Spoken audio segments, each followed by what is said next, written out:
The special relationship is not very special right now, as a diplomatic rift has emerged in the Anglosphere between the United Kingdom and the United States after Prime Minister Keir Starmer firmly rejected pressure from the US President Donald Trump to join the ongoing conflict involving Iran. The disagreement marks one of the most visible strains in the traditionally close Anglosphere of the UK-US alliance in recent years. Hello, my name is Ashutosh Srivastav and I bring you the best from home and abroad.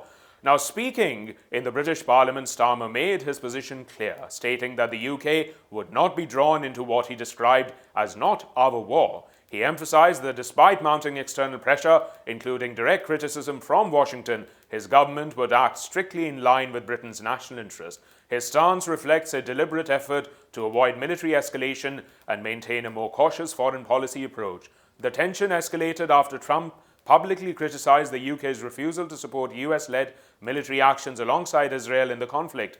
In the televised interview, Trump questioned the strength of the so-called special relationship between the two countries, remarking that the UK had failed to stand by the US when needed. He also hinted that the bilateral trade agreement signed in 2025 could be reconsidered, suggesting economic consequences could follow political disagreements. That trade deal, hailed by Starmer as a key economic achievement, reduced tariffs on sectors such as automobiles, steel and aluminium. Trump's warning that it can always be changed has raised concerns among policymakers and businesses about potential disruptions to trade ties, particularly at a time when the global economy is already facing uncertainty due to the conflict. Within the UK, Starmer's position has received mixed reactions. Some political figures, such as Liberal Democrat leader Ed Davey, have supported the refusal to join the war, while criticizing Trump's approach as overly aggressive.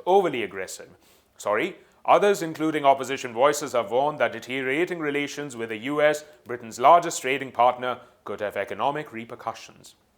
Now, senior members of Starmer's government have also expressed reservations about the war itself. Chancellor Rachel Reeves has described the conflict as a mistake and questioned whether it has improved global security. She highlighted concerns about rising energy prices and broader economic instability, noting that the UK, as a net energy importer, is particularly vulnerable to shocks caused by Middle East tensions. International organizations have echoed these concerns.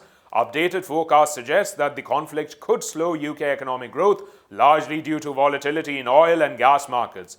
Disruptions in key transit routes and infrastructure in the region have already had ripple effects on the global supply chains and inflation.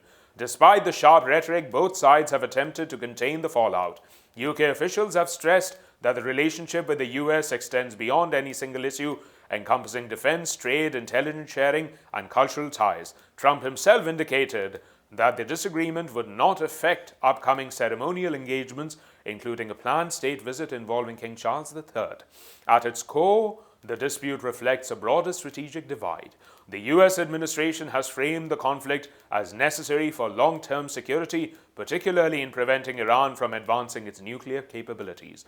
In contrast, the UK government is prioritizing de-escalation, arguing that military involvement could deepen instability without clear objectives or an exit strategy for it. The episode highlights the challenges facing long-standing alliances in a shifting geopolitical landscape. While the US and UK remain close partners, differences over military intervention, economic risk, and diplomatic strategy have exposed limits to their alignment. As the conflict continues, the durability of their cooperation may depend on how both sides manage these disagreements without allowing them to escalate into lasting divisions. Thank you for watching. For more such videos, subscribe to the NewsX YouTube channel, hit the bell icon.